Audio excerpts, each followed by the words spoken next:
先给它来点盐调味啊，压个20来分钟，鸡架压碎了，压成鸡汤。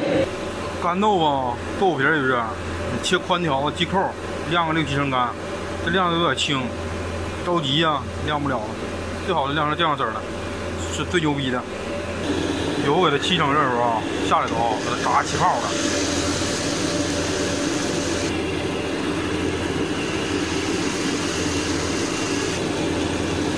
这样式的。炸好之后，别拿东西杵它，你知道吗？一杵它，你看啊，炸碎了。鸡汤压好之后，这鸡架啥老子就不要了，把这炸好的干豆给它下锅炖，小火大火烧开，小火慢慢炖，炖个20来分钟，炖透了，炖软乎的。这炖是啥样啊？你看拎起来一个悠当的就好了。来点鸡精，来点胡椒粉，哎，往里一下，我估计这小味儿嘚一下能上来点，这样就好了啊。所以说老弟不能陪你一生，但是得让你的胃满满登登，别拉。